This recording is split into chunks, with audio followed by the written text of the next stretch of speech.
বিজয় আমাদের হয়ে গেছে, আনুষ্ঠানিকতা ইনশাল্লাহ হবে 12 তারিখ ইনশাল্লাহ। তো আপনাদের নিয়ে কাজ করতে চাই, আপনাদের পাশে থাকতে চাই। ওয়াজ মাহফিলে যেমন আমি গিয়েছি, আপনারাও আজকে যারা এই আপনার গেদু সাহেব ভক্তবিন্দু আছেন, যারা এই ধরনের উরুস মাহফিল অনুষ্ঠান করেন, তাদের পাশেও থাকাটা আমার দায়িত্ব এবং কর্তব্য। যেই কারণে ওয়াজ মাহফিলে যাই, ধর্মীয় অন্যান্য মিলাদ মাহফিল অনুষ্ঠানে যাই, আপনাদের এখানে এসেছি। এটা আমাদের দেশের বৈচিত্র্য।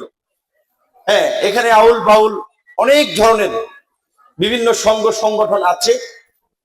প্রত্যেক মানুষের এবং কমিউনিটির স্বাধীনতা আছে কথা বলার, অনুষ্ঠান করার, কাউকে বাধা দেওয়ার, গায়ের জোরে কারো উপরে হামলা করার, অনুষ্ঠান ভণ্ডুল করার এই ধরনের ঔদ্ধত্য আমরা দেখাবো না।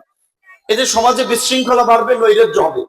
তো আমার এখানে মূল আসার কারণ এটাই, আপনাদের প্রতিও আমার সংহতি সমবেদনা জানানো, আপনাদের পাশে থাকবো দল মত ধর্ম বর্ণ নির্বিশেষে। গলাচিপা 10 মিনার হিন্দু মানুষরা আপনারা জানেন এই অঞ্চলে হিন্দু কম, একটু নিরিবিলি থাকে, ব্যবসা বাণিজ্যটা নিরাপদ থাকে। কিন্তু আমরা দেখেছি যে অনেক সময় রাজনৈতিক পট পরিবর্তনের পরে হিন্দুদের ব্যবসা বাণিজ্যে হামলা হয়, ঘর বাড়িতে হামলা হয়, অনেক এলাকা থাকতে পারে না, মামলা হয়।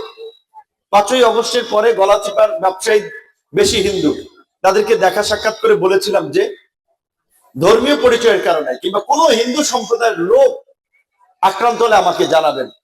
ব্যবসা বাণিজ্য করতে গেলে 1 পয়সা কাউকে চাঁদা দিতে হবে না। তো আমরা আগামীতে এই গলাচিপা 10 মিনাকে একটা রোল মডেল করতে চাই। কোন ক্ষেত্রে রোল মডেল? রাজনৈতিক সম্প্রীতির ক্ষেত্রে। রাজনৈতিক সম্প্রীতিটা কি? এইরকম একটা অনুষ্ঠান হবে, এখানে বিএনপির লোক আসবে, গণ অধিকারের লোক আসবে, আওয়ামী লীগের লোক আসবে, জামাতের লোক আসবে, ইসলামের লোক, যে যে দল করুক, এই ধরনের সার্বজনীন সামাজিক অনুষ্ঠানে সবাই আসবে, দেখা হবে, কুশল বিনিময় হবে। রাজনৈতিক মতের কারণে কারো উপরে কেউ হামলা করবে না, মামলা করবে না, কাউকে হয়রানি করবে না, জুলুম করবে না কারোর সাথে। এই ধরনের একটা ন্যায় এবং ইনসাফের সমাজ আমরা কায়েম করতে চাই।